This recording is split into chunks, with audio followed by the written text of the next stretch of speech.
Ya. Veo que Profe, está Janina. Scarlett, dime. ¿el material para poder realizar el trabajo lo van a subir o ya lo subieron? Es que no encontré nada. Lo vamos a subir, lo tenemos pendiente. Lo estamos organizando Ya, todavía, pero lo vamos a subir de todas maneras. ok, muchas gracias. Permitir grabar aquí. Y Janina. Sobre ahí les doy permiso para grabar. Gracias, profe.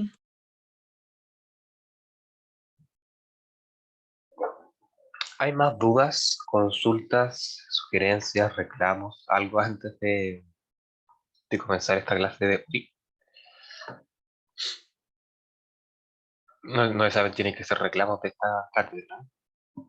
Puede ser contra el partido de ayer, no sé.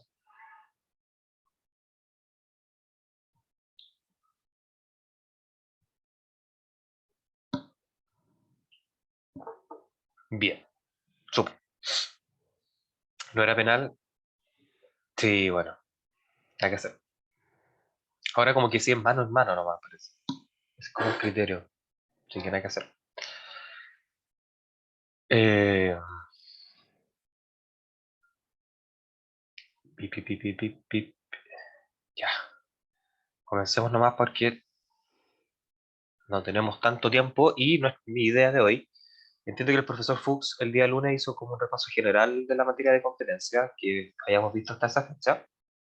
Y por lo tanto, mi intención es que el día de hoy podamos cerrar, o si no alcanzamos hoy día, por lo menos el viernes, ya cerrar con la materia de competencia, de modo tal que ya tengan, ¿cierto?, una comprensión cabal, por lo menos de estas dos instituciones que son, como habrán visto, las más importantes de este curso, ¿cierto?, jurisdicción y competencia, ¿ya?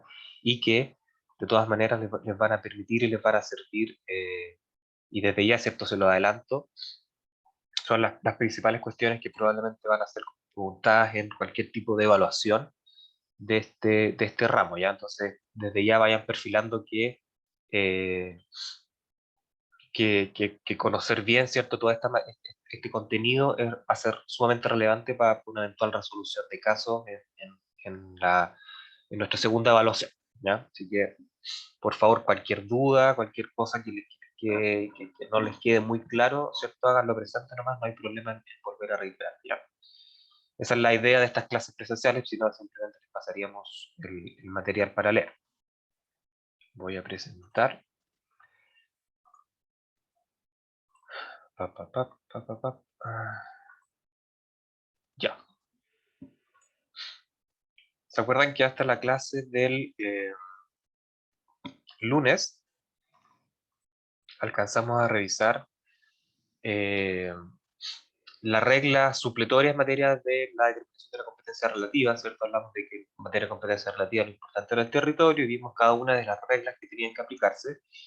eh, y, ¿cierto? Supletoriamente, a falta de cualquiera de estas reglas, teníamos que concurrir, ¿cierto? En virtud de lo que dispone el artículo 134 a el tribunal del domicilio del demandante. Dijimos que esa era como la regla supletoria general en los asuntos contenciosos y en los no contenciosos una regla bastante similar. También la regla supletoria es que sea el domicilio del solicitante, ¿ya? Porque en este caso no existen partes, sino que solamente un solicitante. Y en este caso entonces va a ser su domicilio. Ahora, ¿qué es lo que ocurre cuando un tribunal incompetente, ya sea en virtud de las reglas de la competencia relativa o las reglas de la competencia absoluta, llega a conocer un caso, ¿ya? Y ahí, en virtud de lo dispuesto en nuestro artículo 7 de la Constitución Política de la República, que si alguien lo tiene por ahí, lo podríamos revisar en detalle, ¿cierto? Pero se refiere esencialmente a cómo... a ver, voy a sacar la pantalla para compartirle el artículo. Eh,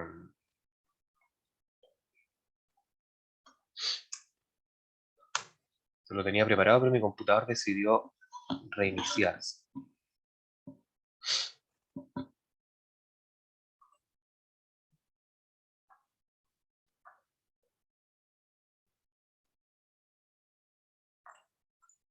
Ahí va, ¿cierto? El artículo 7 habla en general de los órganos del Estado y en particular, ¿cierto? Eh,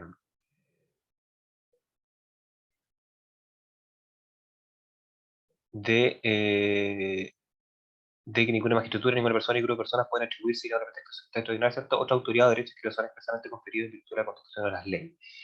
Y esto se ha interpretado como que también dice relación o se refiere en particular también a las atribuciones que pueda tener un tribunal que, si bien, como hemos dicho reiteradamente, tiene jurisdicción para poder conocer de un asunto, al igual que todos los tribunales del territorio de la República, no tiene, ¿cierto?, la atribución, en virtud de las reglas de la competencia, para poder revisar este asunto, ¿cierto? Y en virtud del artículo 7, entonces, se ha dicho que esto está prohibido expresamente por nuestra Carta Fundamental.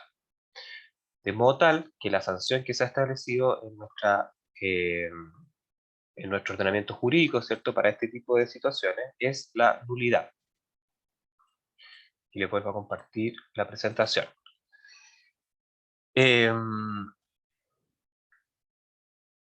Como usted ya sabe, ¿cierto? Ya hemos reiterado, las reglas de la competencia absoluta son normas de orden público y por lo tanto, ¿cierto?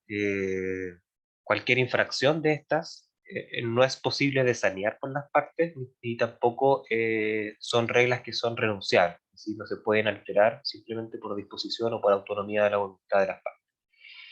Por lo tanto, la infracción de las reglas de la competencia absoluta necesariamente, ¿cierto?, van a arribar o deberían arribar, y vamos a ver ahí mediante cuáles mecanismos, eh, pero inevitablemente, ¿cierto?, van a arribar a una declaración de nulidad de cualquier tipo de conocimiento o de actuación que haya realizado un tribunal incompetente, ¿cierto?, absolutamente incompetente para conocer el asunto.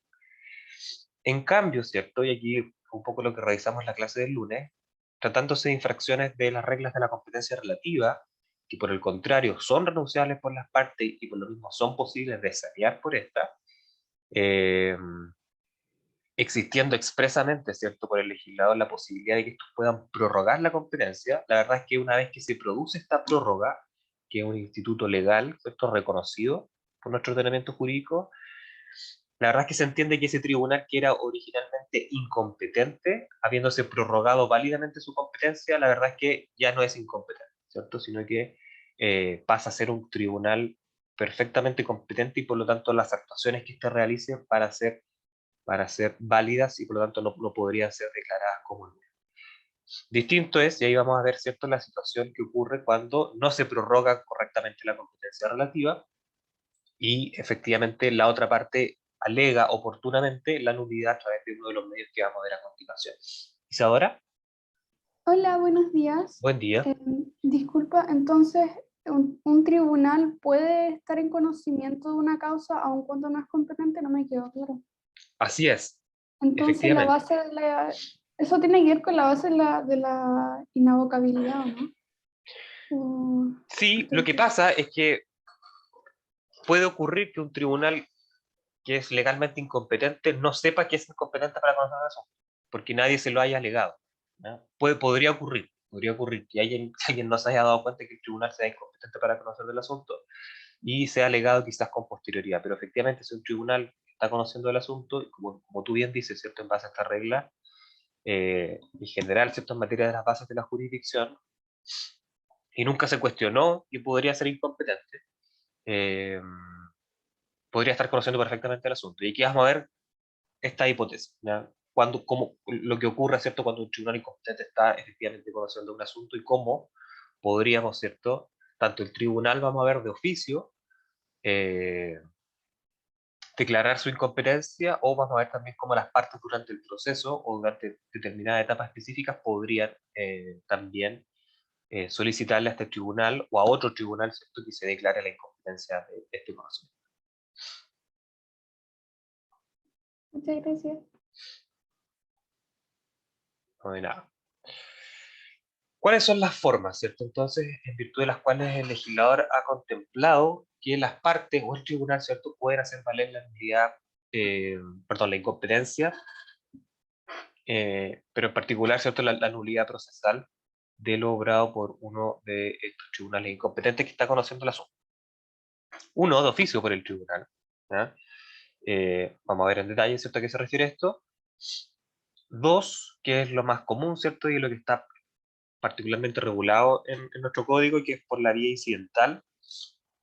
Algo dijimos, ¿cierto?, que eran los incidentes, que se trataban de todas estas cuestiones accesorias a lo principal, pero que debían ser, merecían, ¿cierto?, un pronunciamiento particular por parte del tribunal. En general, los incidentes son promovidos por las partes, y dentro de los incidentes que se consideran por parte de la ley, está la declaratoria de competencia, la inhibitoria de competencia, que son las conocidas como cuestiones de competencia, y además, a nivel general también están los incidentes de nulidad procesal, que, tratándose en particular de la incompetencia del tribunal, se puede presentar tanto en primera instancia, pero además la ley, ¿cierto?, expresamente señala que esta se podría presentar incluso como incidente de nulidad en segunda instancia, cuestión que es bastante excepcional, ¿no? Y esto es un poco para que entiendan, que es también la importancia que le atribuye el legislador a que un tribunal que no tiene competencia, eh, en definitiva no pueda conocer, no termine de conocer estos asuntos porque se entienden que son nulos, ¿ya? Y por lo mismo existen distintos mecanismos por los cuales se podría hacer valer. Y finalmente también vamos a ver que, en virtud de las reglas de la casación en la forma, que es un tipo de recurso, y no vamos a entrar en detalle, pero eh, existe la posibilidad de que la Corte Suprema, la Corte de Apelaciones en su caso, conociendo el recurso de casación en la forma, eh, por una, ya sea porque se alega derechamente la incompetencia del tribunal, o también podría esta Corte de Apelaciones o Suprema de oficio identificar que el tribunal inferior, ¿cierto?, era incompetente para conocerlo, también podría, ¿cierto?, declarar la incompetencia de este tribunal. Y vamos a ver en particular cada uno de estos temas. De oficio por parte del tribunal está expresamente establecido a propósito de la regulación de la nulidad procesal como instituto procesal. Se establece, ¿cierto?, en el artículo 83 que la nulidad procesal va a poder ser declarada tanto de oficio como a petición de parte. ¿Cierto? Habla primero en los casos que están expresamente señalados en la ley, y también en todos aquellos vicios que rodean alguna de las partes un perjuicio que solamente va a ser reparable por vía de esta declaración de nulidad. Por regla general, el incidente de nulidad, que no es lo que estamos viendo acá, sino que es en la posibilidad de anular de oficio por parte del tribunal, dice que esta nulidad solamente va a poder interponerse dentro de los 5 días desde que se tuvo conocimiento o desde que aparezca el vicio, ¿cierto?, que se quiere anular. 5 días, esa es la regla general en materia de incidente de nulidad. Pasados esos 5 días, el acto deja de poder ser impugnable, ¿cierto?, por vía de nulidad y, entre comillas, ¿cierto?, pasaría a ser válido. No así, ¿cierto? Y aquí expresamente el legislador fue bien claro en establecer que este plazo, ¿cierto?, no aplica tratándose de la incompetencia absoluta del tribunal. En caso que el tribunal sea absolutamente incompetente para conocer del asunto, las partes y el tribunal siempre van a tener la posibilidad de anular, ya sea de oficio o a petición de parte, ¿cierto?, lo obrado por parte de este tribunal absolutamente incompetente, ¿ya?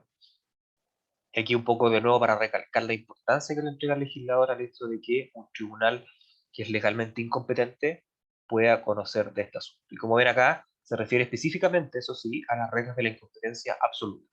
¿Ya? Tratándose de las reglas de competencia relativa, vamos a ver que en virtud de la prórroga de la competencia, la verdad es que ahí transcurrido un determinado, una determinada oportunidad procesal, no se puede alegar o levantar nuevamente la incompetencia del tribunal, ¿ya? Solamente esto tratándose de incompetencia absoluta. Me refiero al plazo, porque el tribunal,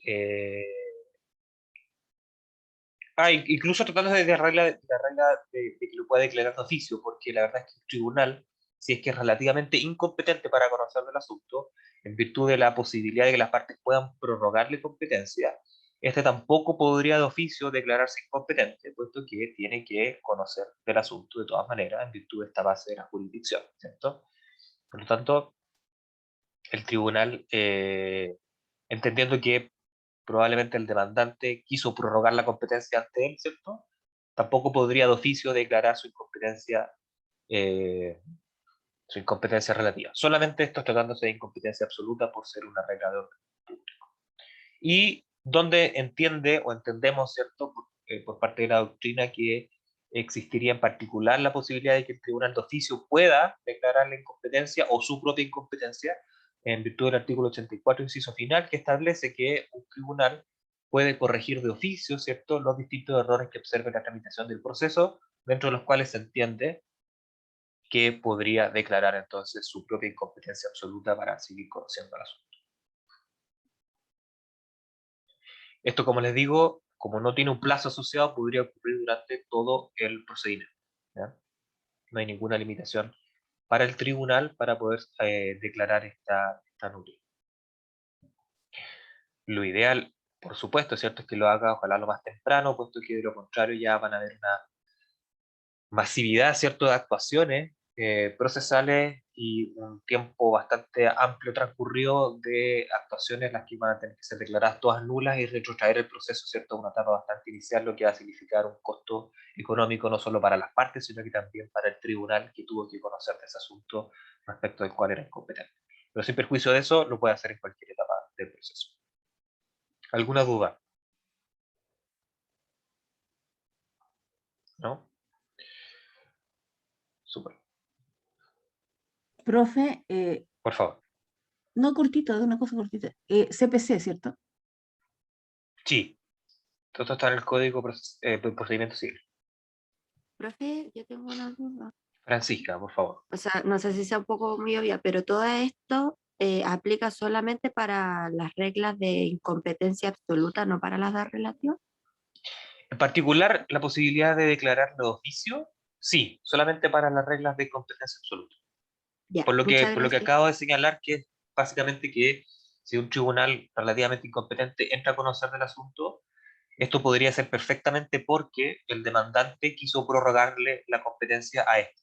Y por lo tanto, no podría él de oficio, ¿cierto?, declararse incompetente para conocer.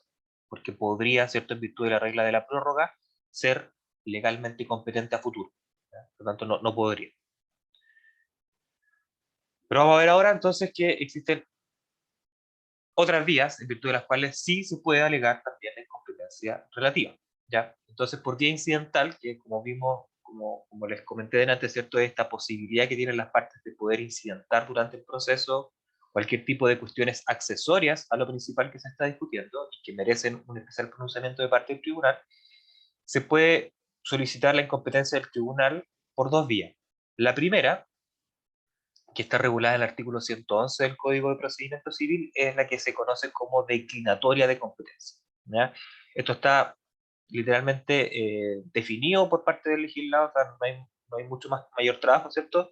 Implica básicamente que la parte le propone al tribunal que se cree incompetente para conocer el asunto, pero que está conociendo el asunto, ¿ya? Ahora tenemos, por ejemplo, el Tribunal de Santiago, el, ya, por poner un ejemplo, ¿cierto? El primer tribunal de Santiago está conociendo el asunto, pero que nosotros creemos, ¿cierto?, por ejemplo, como demandados del caso, que es incompetente para conocerlo, y nosotros nos dirigimos ante este tribunal mediante un escrito, vamos a ver cuál escrito en particular, diciéndole que nosotros creemos que usted no es competente, pero creemos que es competente para conocer de este asunto el tribunal, el juzgado civil, ¿cierto?, de Concón, por ejemplo. No sé si existe el tribunal de Concón, pero bueno, el tribunal de Concón, por ejemplo, ¿ya?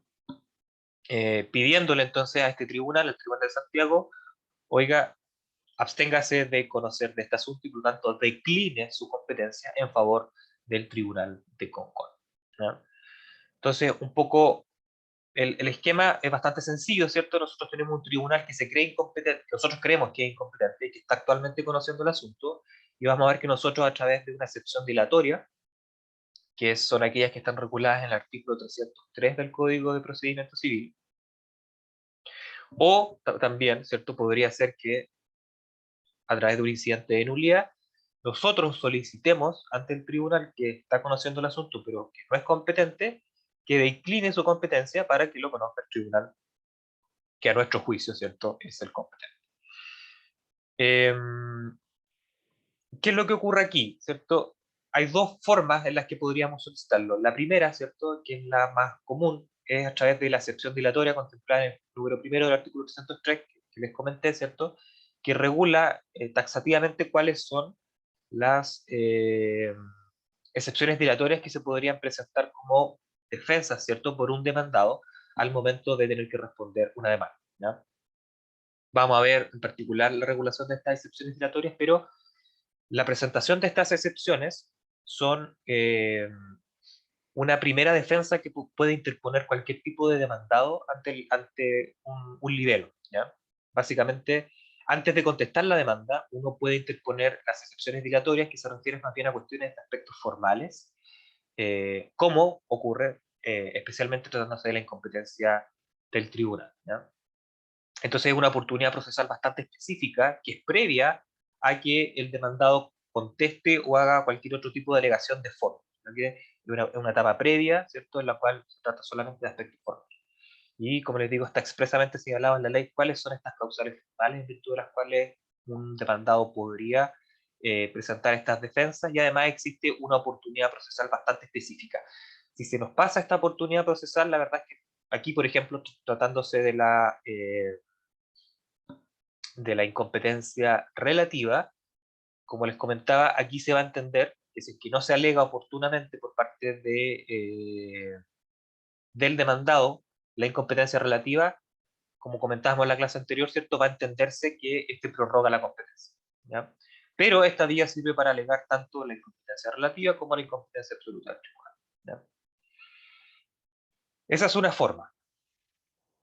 Presentada esta excepción dilatoria, si el tribunal la acepta, por ejemplo, acepta que él efectivamente es incompetente, en virtud de los fundamentos que fueron presentados por el demandado, ¿cierto?, en este escrito, entonces la sola aceptación por parte del tribunal que es incompetente eh, significa, ¿cierto?, en virtud de lo que dispone el mismo Código de Procedimiento Civil en su artículo 306, que deja de tener competencia para seguir conociendo el asunto, y esto debe ser trasladado entonces al otro tribunal que se cree competente. Esa es una vía. La otra vía es, y en particular, ¿cierto?, tratándose más bien de la competencia absoluta, de la incompetencia absoluta, también se puede hacer a través del incidente de nulidad. Vimos, ¿cierto?, delante que el tribunal de oficio podría declarar su nulidad, pero esta misma nulidad que puede ser declarada de oficio, el tribunal podría no verla, ¿cierto? Y esto también podría ser alegado entonces en virtud de las reglas generales en materia de el incidente de nulidad por una de las partes, ¿ya? En particular, también esto está regulado especialmente tratándose de incidente de nulidad, pero quien está legitimado para interponer cualquier incidente de nulidad es la parte que no ha incurrido, ¿cierto?, en el acto que se va a declarar nulo. Por ejemplo, no puede aprovecharse de solicitar el incidente de nulidad aquel que ha, en definitiva,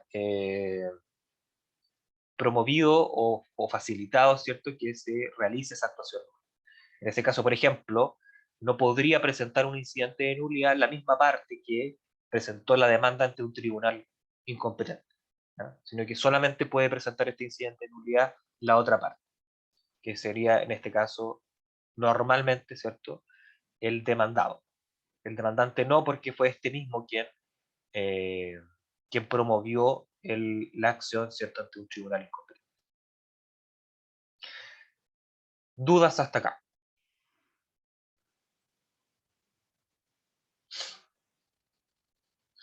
Esta es la declinatoria de competencia. Como les digo, es bastante más sencilla que la que vamos a ver a continuación, que como vamos a ver tiene otros pasos adicionales. También Profe, se puede... Gonzalo. sí, disculpe. La acción anteriores, la declinatoria o sea, el incidente de nulidad y Ajá. la excepción dilatoria, ¿solo pueden ser dispuestas por el demandado? No está expresamente señalado respecto al incidente de nulidad, como les digo, existe una regla general en virtud de la cual no puede aprovechar la parte que ha incurrido en el acto que se quiere declarar nulo, ¿ya? Y por lo tanto no podría aprovecharlo, por ejemplo, el demandante, si que fue este quien presentó la demanda ante un tribunal incompetente, ¿ya? Y por lo tanto lo que nos quedaría, ¿cierto?, sería básicamente el demandado, que puede ser varios demandados quizás. Podría ser también que exista más de un demandante, en cuyo caso, por ejemplo, un demandante que no incurrió en ese error podría hacerlo también. Lo importante es que no puede aprovecharlo la persona que incurrió, ¿cierto?, en el acto que se quiere declarar. ¿Ya? Ya, No se establece expresamente que es el demandante o el demandado en particular, ¿ya? Pero podría ocurrir alguna situación excepcional en que haya una multitud de demandantes, una multitud de demandados, que eso podría variar. Pero en principio, sí. En principio, es difícil que el demandante pueda alegar el incidente. ya, profe. Gracias.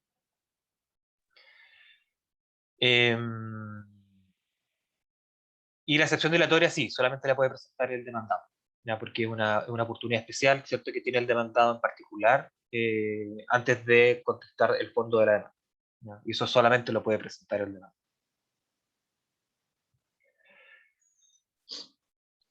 La inhibitoria de competencia, por el contrario, ¿cierto? Esta es nuestra otra posibilidad o la otra institución que se conoce dentro de los conflictos, ¿cierto? Perdón, las cuestiones de competencia, que a diferencia de la declaratoria, esto no es una excepción dilatoria, sino que más bien un incidente especial, ¿ya? Porque no está regulado a propósito de las excepciones dilatorias, sino que tiene una regulación propia, en virtud del cual también las partes o alguna de las partes puede promover ante el tribunal que se cree competente. Aquí ya no estamos presentando la solicitud ante el tribunal que nosotros creemos incompetente, sino que directamente ante el tribunal que nosotros creemos competente para conocer el asunto y que directamente no está conociendo el asunto, ¿ya? No tiene idea que se está tramitando un asunto respecto del cual él es legalmente competente, ¿ya? Y por tanto se le solicita a este nuevo tribunal, a este tribunal B, ¿cierto?, que le dirija una comunicación al tribunal A, que está conociendo el asunto actualmente y que nosotros creemos que es incompetente, pidiéndole, ¿cierto?, que este tribunal A se inhiba, por eso inhibitoria de competencia, se inhiba de seguir conociendo el asunto y se lo remite al tribunal B, ¿ya? Por lo tanto, aquí tenemos una serie de actuaciones que se van a realizar en ambos tribunales. Primero, ¿cierto?, nuestra solicitud de inhibitoria de competencia la va a analizar este tribunal que no tiene idea de qué es lo que está pasando, ¿ya? Por lo tanto, este tribunal tiene que analizar si es que, conforme al mérito de los antecedentes que se le están presentando, ¿cierto?, tiene algún mérito esta solicitud y por tanto tiene que analizarlo y pronunciarse respecto de su competencia para conocer el asunto. Si estima que tiene razón el solicitante y que efectivamente ellos son los competentes realmente en virtud de la ley para conocer el asunto, van a hacer esta solicitud, ¿cierto?, al tribunal que está conociendo el asunto para que se inhiba. Pero si es que no, si es que se rechaza, bueno, directamente no se produce ningún tipo de comunicación, bueno, y eventualmente esta resolución, tratándose del tipo de resolución que se trate, ¿cierto?, podría ser recurrida ya sea de reposición o de apelación, ¿ya? Pero bueno, si lo acoge, ¿cierto?, y se produce esta comunicación entre el tribunal B y el tribunal A, aquí lo voy a mostrar un poco más en detalle, ¿cierto? Hoy perdí todo lo que tenía, pero bueno, había hecho otros monos acá que se perdieron cuando mi computador decidió reiniciarse. Entonces vemos la comunicación, ¿cierto?, entre el tribunal que se cree competente y aquel que no. Voy a sacar esto.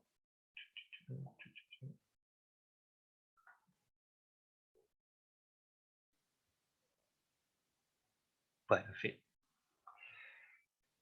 Tenemos entonces el tribunal que se cree competente, que acogiendo entonces esta solicitud por parte del solicitante, que en este caso va a ser alguna de las partes del juicio, también probablemente sea el demandado, ¿cierto?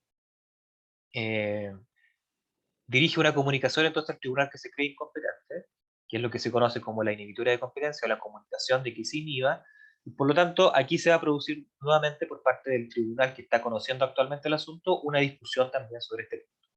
Por lo tanto, ya se produjo una primera análisis y ahora se produce un segundo análisis por parte del tribunal que está actualmente conociendo el asunto, el cual está regulado específicamente en nuestro Código de Procedimiento Civil y refiere que este tribunal tiene que citar a la parte que solicitó esta cuestión, ¿cierto?, que solicitó la cuestión de competencia, para que para oírla, ¿cierto? Y en definitiva adoptar una decisión respecto de su competencia o no para conocer del asunto. Y aquí se pone interesante la cosa porque pueden ocurrir de nuevo dos cosas. Uno, que el tribunal acoja la solicitud, ¿cierto? Y estime en virtud de los antecedentes que fueron puestos a su disposición que efectivamente sabe que soy incompetente para conocer del asunto y mando mis antecedentes al tribunal competente, ¿ya?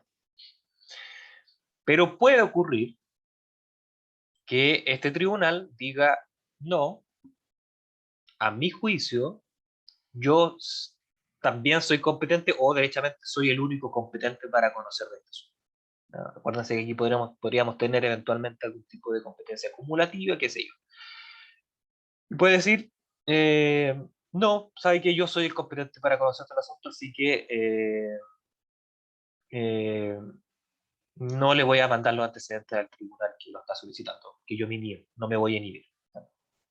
Y en este caso se produce lo que conocemos, ¿cierto?, como una contienda de competencia. Y vamos a ver a continuación, ¿cierto?, que existen reglas especialmente establecidas en la ley cuando se producen este tipo de contiendas en las cuales son dos tribunales de la República los cuales quieren, ¿cierto?, o están en posición de poder conocer un asunto, ¿ya? Que no es muy común, ¿ya? No es muy común porque generalmente los tribunales, por el contrario, ¿cierto?, no es que se peleen el conocimiento del asunto, sino más bien se quieren pasar unos a otros, ¿cierto?, el conocimiento del asunto, ¿ya? Que es más común. Es más común que se peleen por trabajar. Dudas hasta acá. ¿Se entiende bien la diferencia, ¿cierto?, entre la declaratoria y la inhibitoria? Uno tiene un paso más, un paso extra, ¿cierto?, porque la comunicación se dirige por parte de la parte ante un tribunal que actualmente no está conociendo el asunto. Por lo tanto, existen, por decirlo así, una doble tramitación. Primero ante el tribunal que tiene que acogerlo o no, y después ante el segundo tribunal, que es el que está conociendo el asunto, para determinar lo mismo, en el cual se puede producir esta contienda. No sé si hay dudas.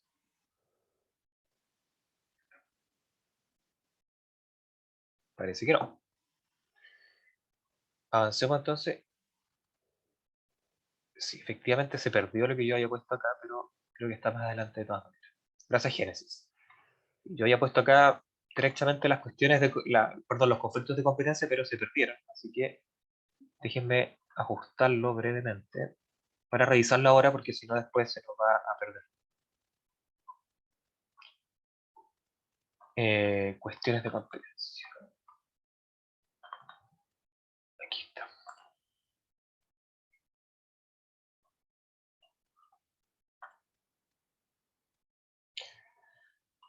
Súper. Sí, disculpen los problemas técnicos. No sé si le ha pasado que se le reinicia su computador milagrosamente, pero eso me pasó en la noche y perdí muchas cosas que había corregido de la presentación. Como les digo, entonces, en virtud de esta situación, ¿cierto?, a propósito de la inhibitoria de competencia, podría ocurrir que ciertos dos tribunales se puedan estar peleando, ¿cierto?, quién va a ser el realmente competente para conocer el asunto. Y eso es lo que se conoce como una contienda de competencia, ¿cierto? Son conflictos que se suscitan entre dos más tribunales cuando estiman que todos ellos son los realmente competentes para conocer de un determinado asunto, que es lo que se conoce como contienda positiva, pero también podría ocurrir, ¿cierto?, y esto es lo que les comentaba, que es más común, que ninguno de los dos se estime como competente para conocer de un asunto, que es lo que se conoce como contienda negativa. Pero, ¿cierto?, y en estos casos igual, ¿cierto?, vamos a tener que determinar cuál de estos dos tribunales va a ser finalmente el competente para conocer del asunto, ¿cierto?, en virtud de lo que ya vimos, ¿cierto?, que un asunto no puede quedar sin un tribunal que lo conozca, ¿cierto?, en virtud de los principios y las bases de la jurisdicción que regulan estos asuntos.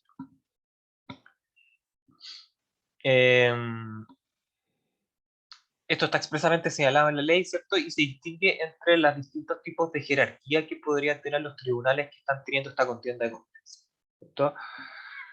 Un primer escenario es que ambos tribunales sean ordinarios, ¿cierto? Y en este caso hay que distinguir si es que estos tribunales ordinarios tienen un superior en común. Por ejemplo, podría ocurrir, ¿cierto? Que sea el juzgado civil de Viña del Mar con el juzgado de Valparaíso, que ambos tienen en común, ¿cierto? Jerárquico a la Corte de Apelaciones de Valparaíso. Entonces, cualquier conflicto de competencia que se suscite entre estos dos, la ley establece que esta tiene que ser resuelta por la Corte de Apelaciones de Valparaíso. ¿Ya? Denme un segundito. Un segundito, porque tengo que ver si tengo que alegar una causa.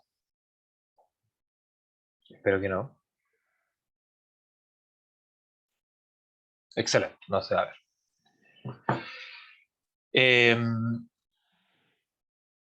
Esa es una posibilidad, ¿cierto? En las cuales son tribunales ordinarios y existe un tribunal jerárquico, ¿cierto? Superior común. Puede ocurrir también que estos tribunales que se están discutiendo la competencia para conocer un asunto, y esto podría ser especialmente relevante tratándose de las reglas de competencia absoluta, ¿cierto? Que son las que determinan la jerarquía del tribunal para conocer del asunto. Aquí la ley dice que va a ser competente para resolver esta contienda o este conflicto de competencia, ¿cierto? El tribunal superior de aquel que tenga la jerarquía más alta. Si, por ejemplo, si es que la discusión está entre la Corte de Apelaciones de Valparaíso y el Juzgado Civil de Viña del Mar, entonces el tribunal competente para conocer de esta contienda va a ser la Corte Suprema, ¿no? Porque es el superior jerárquico del tribunal de mayor jerarquía, ¿cierto? Para poder asegurar de alguna manera que esto se pueda resolver por un tribunal superior.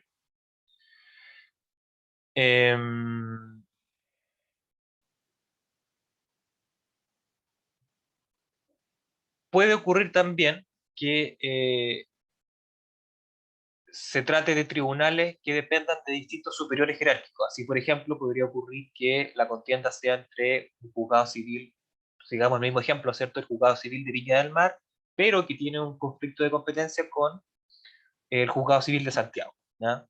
Uno tiene como superior jerárquico a la Corte de Valparaíso y el otro tiene a la Corte de Santiago como su superior directo.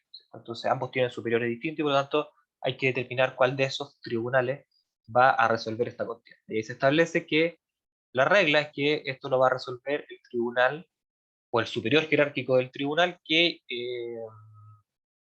se hubiese prevenido en el conocimiento del asunto. Es decir, aquel que ya ha conocido algo sobre el asunto, que esto por regla general va a ser principalmente el tribunal ante el cual se presentó la demanda, ¿ya? Y que de alguna forma ya empezó a conocer del asunto.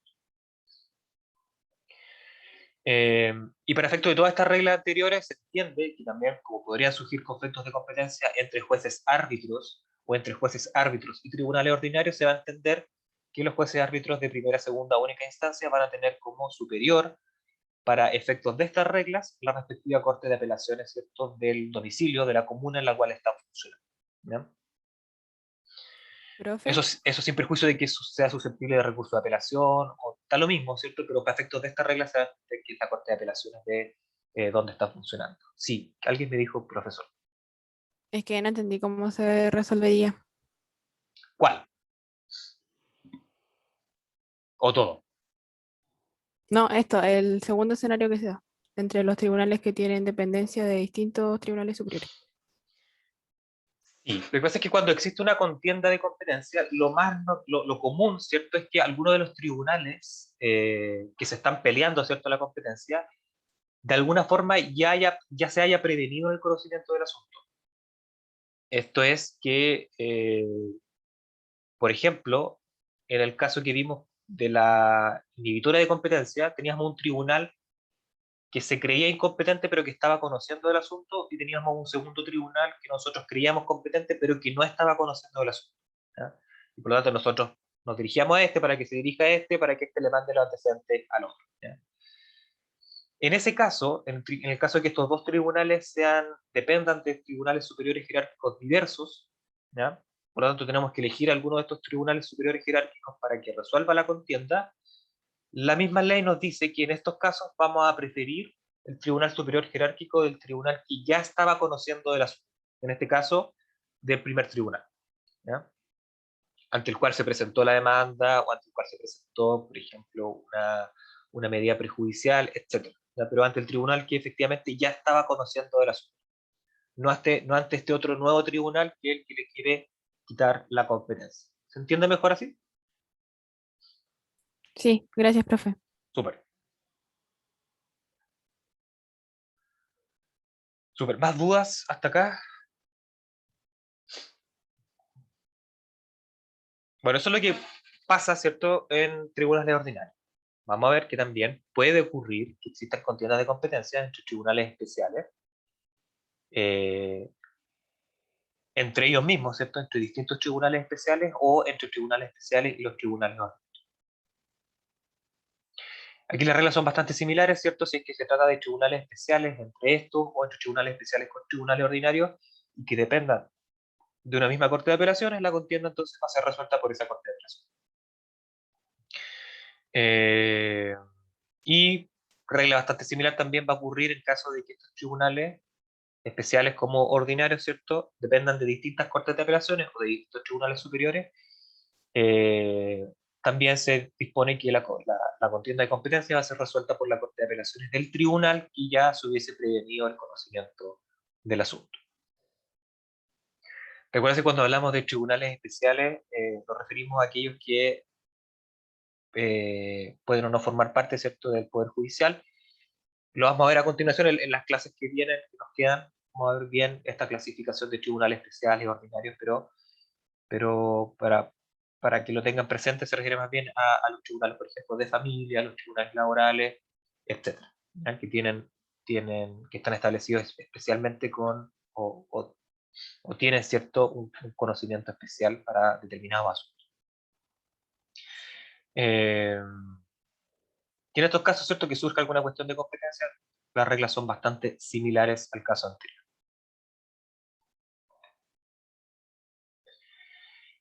Y se establece una regla supletoria que en caso de que no se pueda aplicar ninguna de estas reglas, ¿cierto?, porque no estamos dentro de los supuestos de hecho, supletoriamente va a tener que resolver la contienda a la Corte Suprema. Puede ocurrir, ¿cierto?, y creo que algo mencionamos de esto en algunas clases anteriores, que surjan contiendas de competencia entre autoridades más bien administrativas y los tribunales de justicia. Aquí no estamos hablando tanto ya de competencia, sino más bien del ejercicio de la jurisdicción.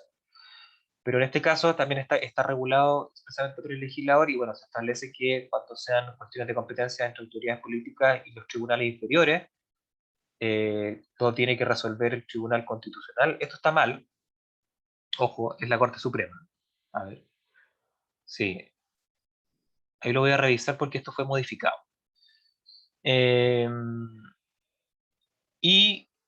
efectivamente es la Corte Suprema, no el Tribunal Constitucional hoy en día, no tiene esas atribuciones. Y también está el otro caso en el cual pueden suscitarse cuestiones de competencia entre los tribunales superiores, estamos hablando de Cortes de Apelación y Corte Suprema, con alguna autoridad política o administrativa, ¿cierto? Y esto lo revisamos en su momento, en cuyo caso quien tiene que resolver esa contienda en virtud de lo que dispone la Constitución Política de la República es el Senado, ¿ya?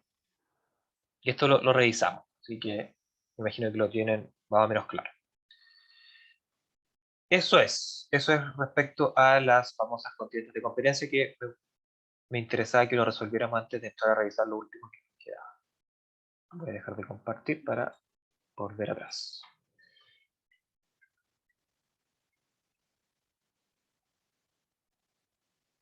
Ya.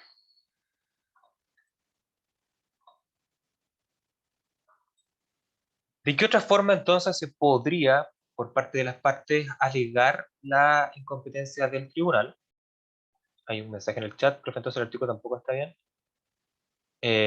Voy a revisarlo, lo voy a ajustar y después les mando el PPT con la información correcta. Porque este tampoco se los mandamos todavía, ¿ya? Esta actualización, porque eso lo corregimos hace poco. Probablemente el artículo no esté bien. No, porque eso se refiere a las reglas o perdón, a las atribuciones que están establecidas a propósito del Tribunal Constitucional.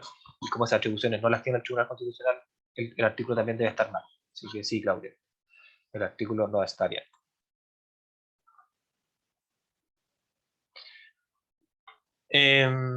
Entonces, por vía incidental teníamos la declaratoria de competencia, la inhibitoria de competencia y también tenemos el incidente de nulidad procesal, ¿cierto? Que un poco ya hablamos a propósito de la posibilidad de que el mismo tribunal lo haga de oficio, ¿cierto? Profe, disculpe. Anaís, por favor.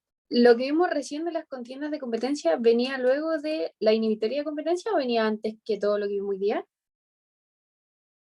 Lo que pasa es que a propósito de la inhibitoria de competencia va a surgir, o puede surgir, ¿cierto? En caso de que Ah, ya. ocurra lo que vimos, ¿cierto? Que se genere una contienda de competencia positiva, que es lo que vimos, Ah, ¿cierto? ya, ya. Pero esto podría Gracias, ocurrir en otros escenarios, no necesariamente solamente con la inhibitoria de competencia.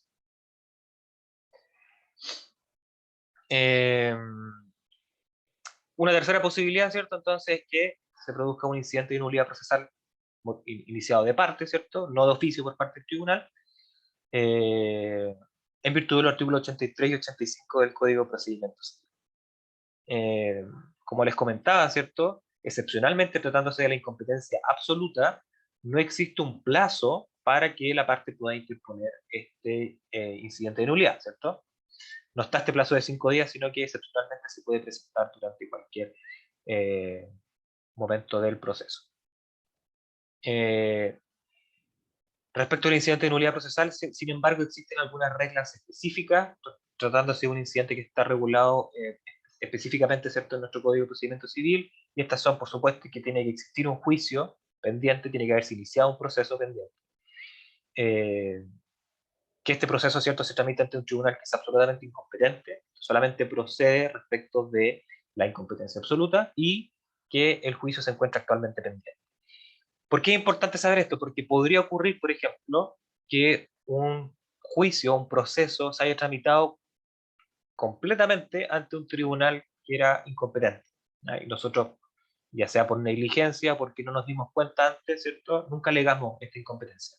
Pero ya se dictó una sentencia definitiva que está firme y ejecutoriada, y por lo tanto, respecto de estos asuntos que ya están firmes y ejecutoriados y que tiene una sentencia pasada con efecto de cosa juzgada, la verdad es que no se puede, y esa es la limitación que tiene el incidente de nulidad, no se puede entonces solicitar o promover la nulidad de ese juicio, ¿ya? Por regla general en materia civil no existe la posibilidad de anular un juicio que ya tenga una sentencia definitiva pasada con autoridad de cosa juzgada, ¿ya? Es sumamente excepcional y la única posibilidad que existe es a través del recurso de revisión, que como vamos a ver, tiene unas reglas bastante específicas y se trata de situaciones bastante excepcionales, ¿ya?, en las que hay más bien fraude o cosas por el estilo, ¿ya? Pero no existe en materia civil algo así como la posibilidad de anular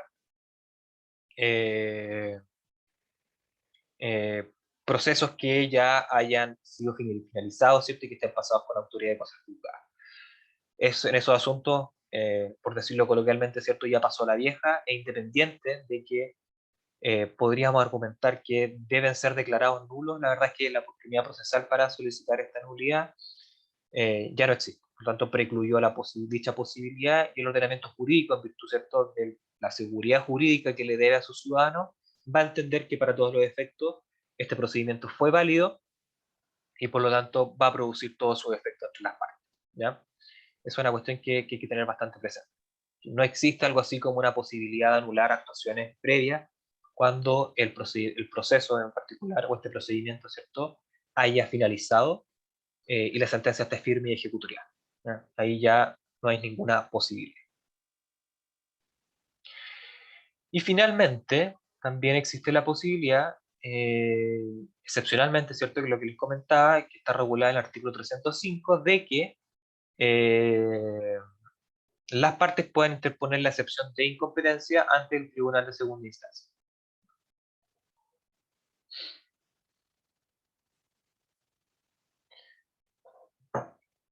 Finalmente, la tercera forma, que un poco ya les adelantaba, en virtud de la cual se podría hacer valer la incompetencia del tribunal y por lo tanto solicitar la nulidad de lo actuado, es en virtud del famoso recurso de casación en la forma. Ojo que no es la casación a secas, sino que la casación en la forma, porque vamos a ver, no ahora, pero vamos a ver que existe el recurso de casación en el fondo. Respecto del recurso de casación en el fondo, a través de esa vía no se puede alegar en ningún caso la incompetencia del tribunal, solamente a través del recurso de casación en la forma, ¿ya?, para que lo tengan presente de antemano. Scarlett, ¿a qué te refieres? ¿En cuál situación es la nulidad, el incidente de nulidad? Él dijo recién El la incidente de anterior. nulidad. Sí, sí, solamente cuando es absolutamente incompetente. Porque como les digo, la posibilidad de hacer valer la incompetencia relativa, la verdad es que está limitada más bien únicamente al momento de las excepciones dilatorias, que como les digo es un plazo bastante especial que tienen demandado cuando, para, entre comillas, defenderse, ¿cierto?, ante la presentación de una demanda, ¿sí? Y como vimos, Ya, ¿cierto?, entiendo. como opera la prórroga de competencia respecto de estos asuntos, de competencia relativa, eh, cuando se pierde esa oportunidad procesal de hacer valer la incompetencia relativa a través de la excepción dilatoria, la verdad es que se entiende que tácitamente se prorroga la competencia, ¿ya? Y por lo tanto, ese tribunal ahora pasa a ser legalmente competente, ¿ya? Y por eso, respecto de la incompetencia relativa, no hay muchas más posibilidades de hacer valer la incompetencia. ¿Queda más claro ahí? Sí, profe. Súper. Y como les decía, entonces, esta es la tercera forma, que solamente a través de la casación es la forma,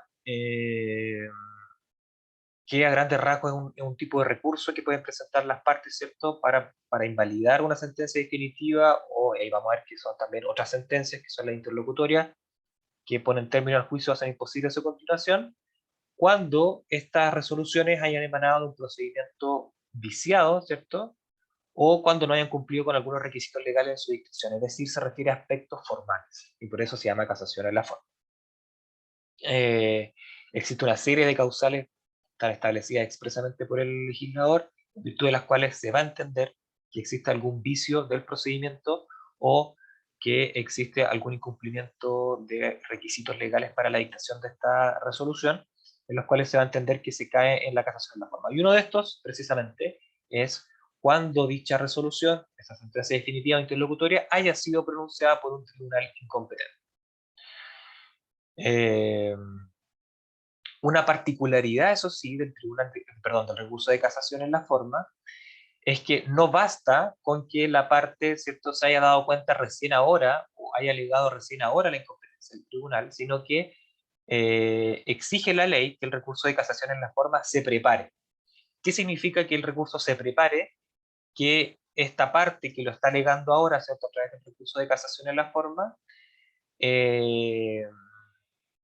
haya alegado previamente durante la sustentación del proceso y a través de todos los medios que establece la ley, oportunamente, ¿cierto?, el vicio de incompetencia del tribunal. Esto es, exige, por ejemplo, que si yo quiero alegar la incompetencia del tribunal ahora como recurso de casación, debo haber cumplido anteriormente, ¿cierto?, durante el proceso, haber intentado, a través de todos los medios, haber alegado esta misma incompetencia. Esto es ya sea a través de la excepción dilatoria de incompetencia del tribunal, a través de incidentes de nulidad, y una vez que todo eso haya fracasado, porque el tribunal me haya rechazado todas esas alegaciones, se va a entender que está debidamente preparado el recurso y que yo puedo alegarlo ahora a través del recurso de casación en la forma. Por eso, y bueno, y si el recurso no fue debidamente preparado, o si yo no justifico o no argumento debidamente que hice valer a través de todos los medios, ¿cierto?, la alegación de este vicio que yo consideraba que existía, el tribunal entonces va a entender que no está debidamente preparado y por lo tanto se va a declarar incompetente, más que incompetente, va a declarar improcedente la interposición de este recurso, ¿ya? Y esta también es una eh, particularidad de este tipo de recursos, de la casación en la forma, ¿ya? Por lo tanto, la verdad es que esta tercera vía eh, exige que la parte haya intentado previamente y a través de todos los medios, bastante alto el estándar que se exige, que lo haya intentado por todos los medios que establece el legislador hacer valer esta incompetencia. Y como ya vimos, ¿cierto?, tiene hartas posibilidades a través de estos distintos incidentes de poder hacerla valer. ¿Alguna duda hasta acá?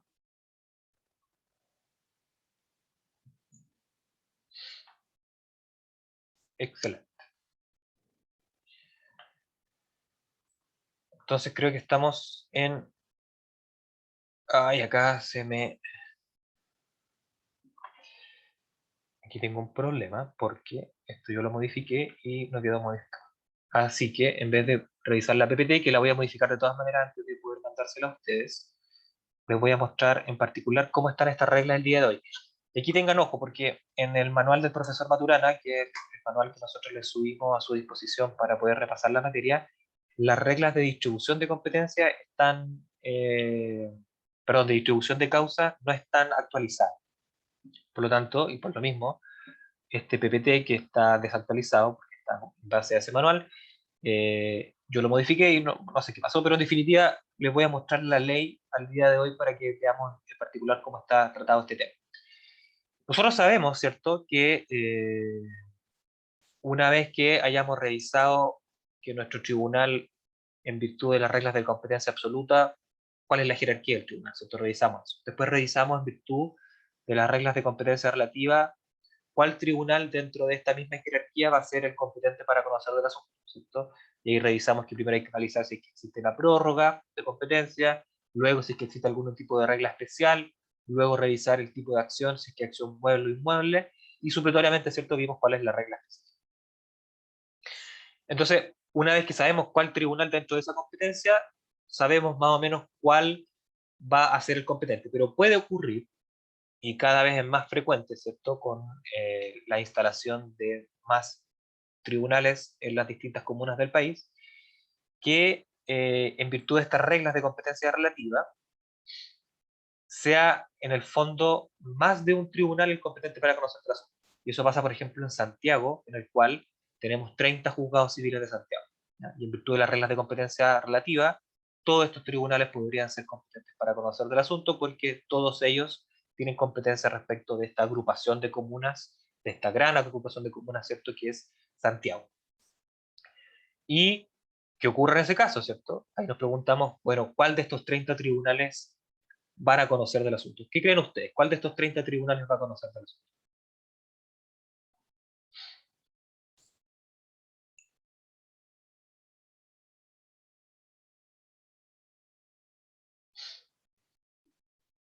¿Nadie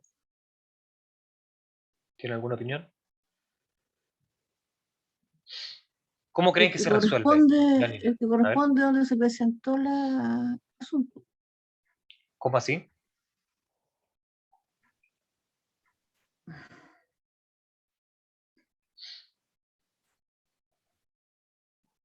El tribunal que ya conoció de la causa, No, pero ningún tribunal ha conocido el asunto. Ningún tribunal ha conocido el asunto. Estamos presentando una demanda.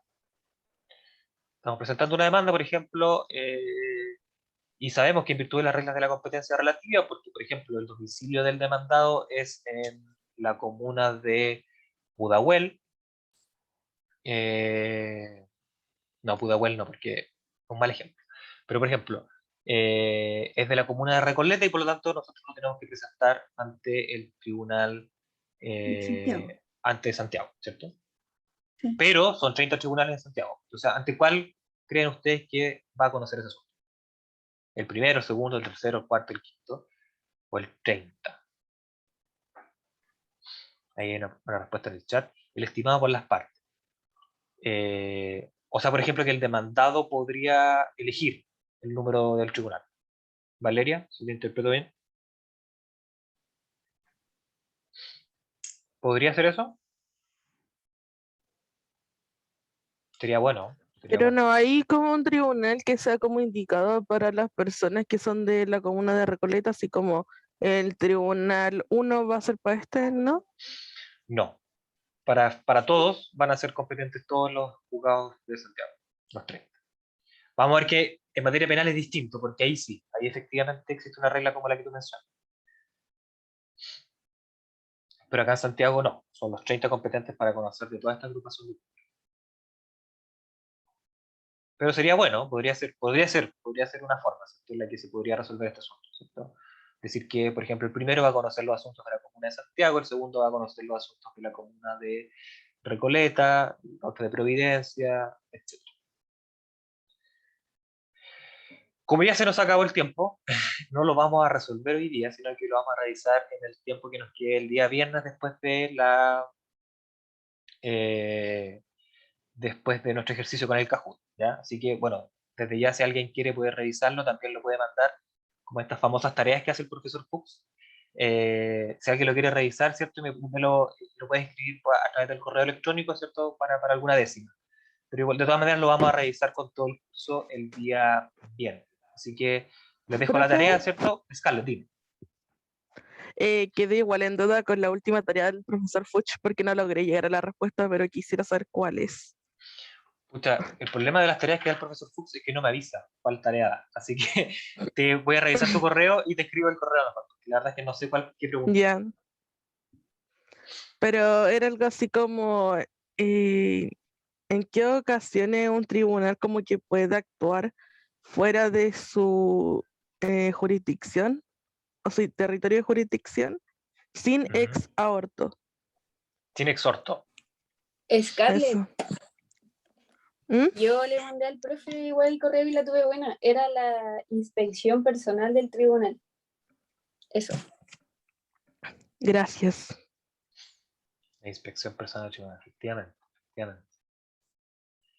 Bueno, eso lo vamos a ver después, porque se trata de un medio de prueba en particular que es bastante interesante, ¿cierto? Que es cuando el tribunal se puede constituir para apreciar directamente, ¿cierto?, algún tipo de situación como medio de prueba, y en ese caso se entiende que puede salir perfectamente de su jurisdicción, perdón, de su ámbito de competencia para poder inspeccionar personalmente este asunto. Bastante interesante. Así que, sí, muy bien, Anaís. Efectivamente, ese es uno de los casos. Entonces, les dejo la tarea, que revisen ustedes qué ocurre en estos casos, ¿cierto? Cuando tenemos 30 tribunales que son, en principio, competentes, cómo resuelve nuestro ordenamiento jurídico este asunto. Así que lo pueden mandar a través del correo electrónico a mí, al profesor Fuchs o al ayudante, ojalá a mí, porque el profesor le voy a contar que di la tarea, pero capaz que no me pesque. Así que les dejo ese pendiente y de todas maneras lo vamos a revisar el día viernes. Que estés muy bien. Nos vemos el viernes.